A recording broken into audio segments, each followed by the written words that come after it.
साथियों, नमो बुद्धाय, जय भीम, जय मूल निवासी, जय संविधान। जैसा आप लोगों को पता है कि मैं हर रोज़ एक नई कहानी लेके आता हूँ, चाहे गाने के माध्यम से हो, चाहे कहानी सुनाने के माध्यम से हो। मेरा उद्देश्य तो यही रहता है कि जन जन तक एक नई सीख, नई कहानी को पेश करूं। तो आज की भी कहानी उसी तरह की है।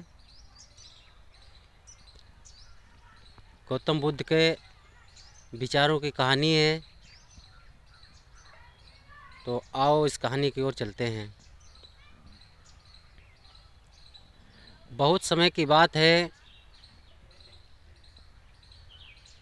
तथागत गौतम बुद्ध जब अपने निवास में बैठे हुए थे, वहाँ से उन्होंने सोचा कि ऐसा है, कुछ भिक्षा के लिए जाते हैं, कुछ खाने पीने के लिए लेके आते हैं। तो तथागत गौतम बुद्ध अपना भिक्षा जो पात्र होता है भिक्षाटन के लिए, वो उठा लेते हैं हाथ में और चल देते हैं श्रावस्ती की ओर। अधिकतर कहानी इनकी जो हैं श्रावस्ती की ही हैं, क्योंकि इन्होंने श्रावस्ती में अपना जीवन ज़्यादा व्यतीत किया है। तो सारी कहानियाँ श्रावस्ती से ही ज़्यादा ली गई हैं। तो भिक्षाटन के लिए जा रहे हैं, तो एक दरवाजे से निकलते हैं, गुजरते हैं। उस दरवाजे पे एक वृद्ध अवस्था में स्त्री होती है, महिला होती है। तो वो जब गौतम बुद्ध को देखती है तो इनके प्रति उसके मन में घृणा पैदा हो जाती है। वो कहती है, सोचती है, मन में विचार लगाती है कि ये रोज़ रोज़ यहाँ से निकलते हैं, मुझे अच्छा नहीं लगता है। आज मैं इनके ऊपर कुछ कूड़ा ज़रूर फेंकूंगी। दिमाग में ये विचार बनाती है। उधर तथागत गौतम बुद्ध भिक्षाटन के लिए आ रहे हैं। जब उसके दरवाजे पहुंचते हैं तो सुबह वो झाड़ू लगा रही है, देख रही है आ रहे हैं। तो झाड़ू लगाते वो झाड़ू का जो कूड़ा होता है उनके ऊपर उछाल देती है।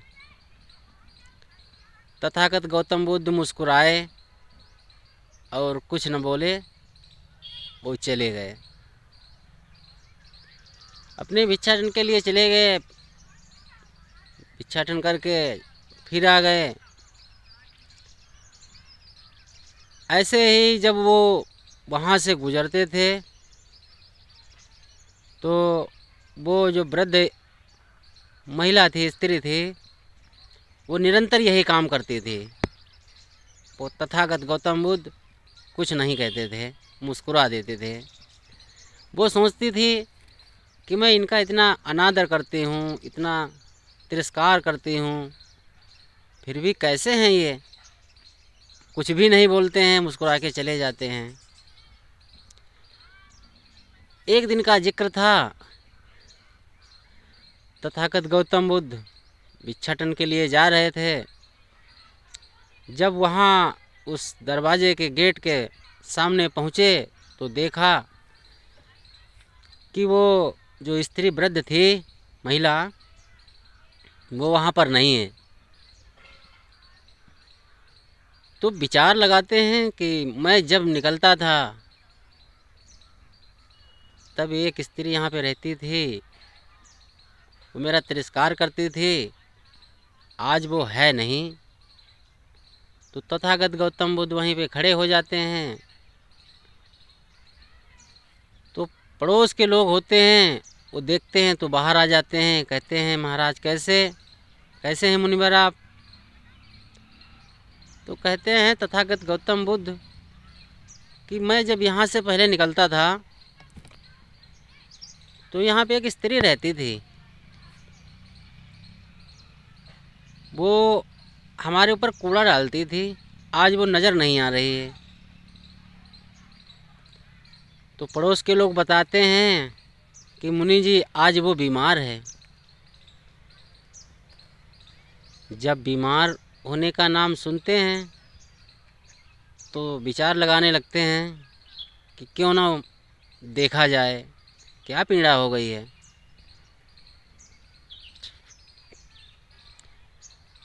तो कहते हैं चलो दिखाओ कहाँ पे इनका रहने सहने के अंदर कहाँ पे लोग लेटते हैं, चलो हम भी देखते हैं। तो मोहल्ले के लोग जाते हैं साथ में। अंदर जब पहुँचते हैं तो तथागत गौतम बुद्ध देखते हैं कि वो स्त्री बहुत परेशान है। तो गौतम बुद्ध कहने लगते हैं कि क्या हो गया, क्यों परेशान हो, ऐसा क्या हो गया, कौन सी पीड़ा हो गई कि तुम आज इतना दुखी हो। तो वो स्त्री कहने लगी महाराज मुझे माफ़ कर दो, मुझे क्षमा कर दो। मैंने आपका बहुत तिरस्कार किया। मैं यही सोचता था कि आप निकलते हो इधर से, मैं आपके कूड़ा डालती हूँ, आपका अनादर करती हूँ, पर आपने मुझे कभी भी कोई अपशब्द नहीं बोला, कभी कोई बात नहीं बोली।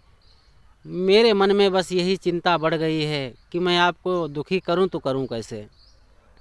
तो तथागत गौतम बुद्ध समझाते हैं कि सबसे बड़ा सुख वो है जो दूसरों के दुखों को दूर करे।